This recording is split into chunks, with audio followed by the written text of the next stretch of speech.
Hi guys, Cameron Walker here, your favorite Huntsville realtor, and today I'm going to give you the 5 steps you need to follow to make your move to Huntsville as easy and seamless as possible. I know it can seem daunting whether you're moving here from out of state or across the country. I know because I've done it myself and I've helped dozens of other families do it as well. So if you follow these 5 steps, they're going to take a lot of stress out of the process, and it's going to be a good guideline so you can keep track of where you are in the process. Stay tuned to the end because I'm going to give you some tips for getting established here in Huntsville. It takes the stress out of that as well. All right, the good news is you're already halfway through step one, which is researching Huntsville and the surrounding area. We want to make sure Huntsville is a good fit for you or one of the surrounding areas matches the lifestyle you're looking to lead once you make that move.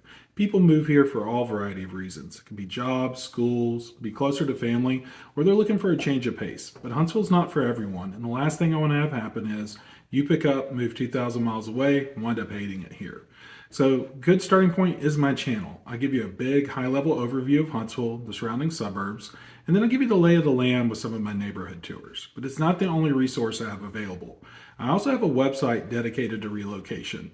There's different forms on there with our Rocket City relocation guide, as well as neighborhood information. This is going to cover all the neighborhoods around Huntsville, the surrounding areas, and give you a good lay of the land there. It's going to give you descriptions of those areas and give you data like demographic information, recent sales, and what's active on the market today. And this is just another way for you to continue your research to make sure Huntsville or one of the surrounding areas is a good fit, not only for the home and the needs you have, but also the lifestyle you want to lead once you move here. To that end, it's going to take us to step number 2, which is an initial consultation with me or another agent you may want to work with. We want to get an understanding of who you are, what's bringing you to the area, and what you're looking for. We also want to understand what your timeline is, what budget you're working with, so we can set the right expectations about what's going to be available to you in that time frame and within that budget and price range that you're looking for. The initial consultation only lasts maybe 30 minutes to an hour depending on your needs, and afterwards I'm going to start sending you active listings. This is so I can get your feedback on them. It's not necessarily houses you got to buy today, it's so that you can provide that feedback. Let me know what homes fit your needs and what areas fit your lifestyle so we can help narrow it down. I'm going to start off with a really broad range of homes, and we're going to narrow in over time so we have a pool of homes to select from when you come to visit. And that takes us into step number 3. And that's an area tour or house hunting trip. I break this into 2 parts because people coming for an area tour usually fall into one of 2 categories. Either they're unsure about moving to Huntsville yet, they want to check it out in person, or their move timeline's further out, like maybe 6 months or a year away. So they just want to come out, check out the town, make sure it's a good fit for them. People on a house hunting trip typically are already committed to moving to Huntsville. Maybe they have a job transfer or some other reason they're moving here, and they're typically moving anytime from 30 to 90 days out. So what we want to do is take that pool of homes from our consultation, subsequent emails that I send you, and we're going to schedule tours to go see those homes. Initially, we're going to start off with just an in-person consultation. We're going to do a high-level overview. It's a lot easier to do in person than it is over the phone or over Zoom, so that you can get an idea of what attractions, entertainment options, commute options are available to you before we go out and see these homes. That way we can reference those things at each home, make sure that we're not getting outside of the areas that really interest you. So typically we see 4 to 5 homes per day. If we see any more than that, they're all going to start to blend together. Even at 5 homes, you may start to notice that. And typically, we only need 2 to 3 days to see these homes. It's not like there's a ton of homes out on the market. They're going to fit all your criteria. I generally recommend coming from Thursday through Saturday because most of our homes hit the market on Thursday and Friday. That way, we're going to see everything available during your house hunting trip.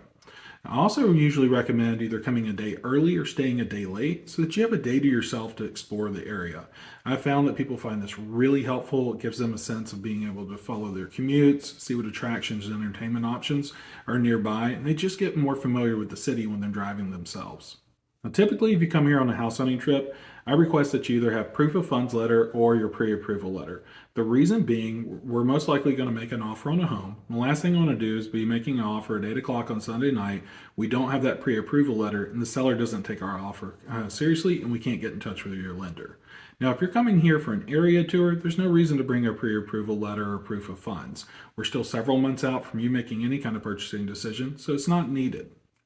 Now, assuming we get under contract during your house hunting tour, I'm going to walk you through that process, writing the contract, putting in any contingencies in our offer, and then once we're under contract, going through the inspection phase, escrow, into closing. I'm not going to go into all that detail here because it's going to vary widely between each home and each offer that we make and any contracts we get accepted. Just know I have everything under control, whether it's local lenders, different inspectors, insurance agents, whatever you're looking for, I'll be able to help you and guide you through that process. Step number 4 is going to be selecting a mover.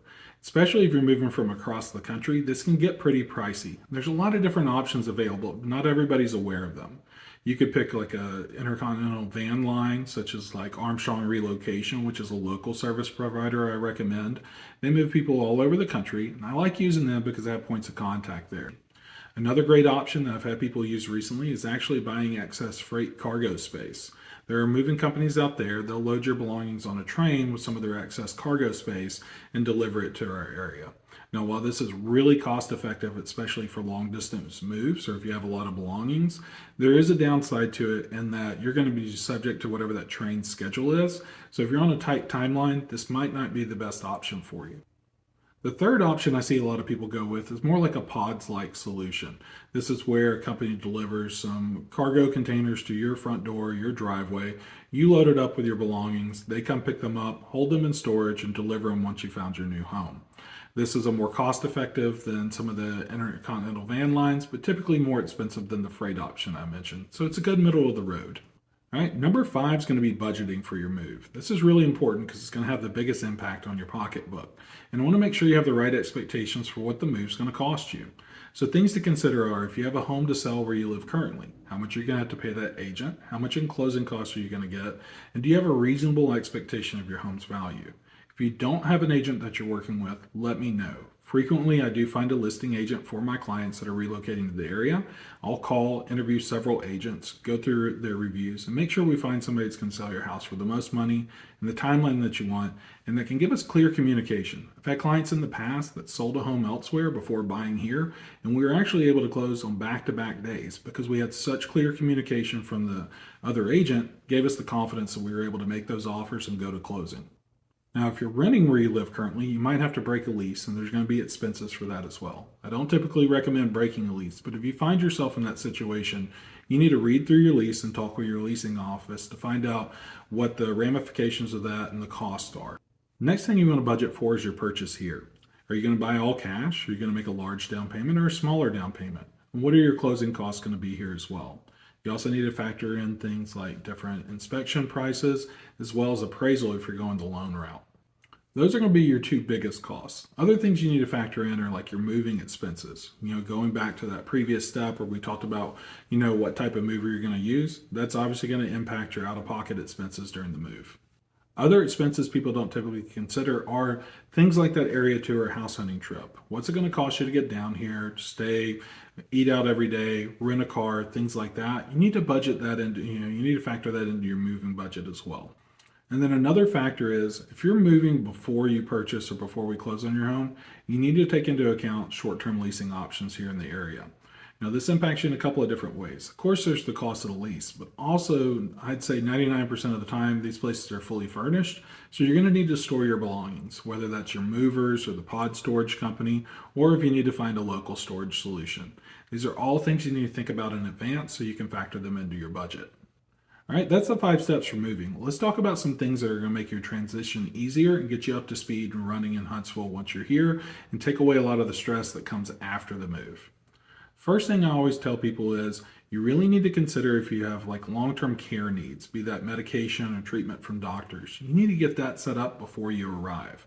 When you relocate to an area, it can take 30 to 45, sometimes even 60 days to get in and see a new doctor.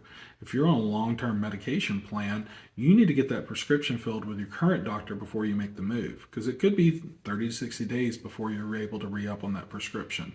Same thing if you have any kind of long care term or treatment plan. If you're moving with kids, you need to go ahead and plan on getting them enrolled in school. While public schools are pretty easy to enroll in because they pretty much have to take anybody in a given area, private schools could be a lot different. Since the advent of COVID, a lot more people have gone to private schools. So what you're going to find is many of the schools here are full. So you want to start that process much earlier in your move cycle so that you can make sure that you have the right place to put your kids. Other factors may be finding a church or religious organization that you want to join, any charities or civic organizations that you want to join, gym memberships, things like that. Think about those in advance and get that ball rolling anywhere from 30 to 90 days before you make the move. Some other factors you need to consider are vehicle registration and getting your driver's license. In Alabama, they do require if you don't have a lien on your vehicle that you bring the title, and if you do have a lien that it be transferred to Alabama. Things like your driver's license are easy to get once you have all your documents showing that you're a legal resident in Alabama. And lastly, don't forget to file your homestead exemption. This cuts your property taxes in half, but you'll need that recorded deed back from the title company before you're able to do so. You'll take it down to the courthouse. It's just a few minute trip, and it's going to save you half on your property taxes. All right, there's a litany of other things we need to discuss, but they're going to vary on a case by case basis. So we'll go over those in the initial consultation and throughout the process of you buying the home. I want to set you up for success so you can get to enjoying your new life in Huntsville sooner rather than later. All right, I appreciate you guys watching this video. I'll talk to you next week. Thanks.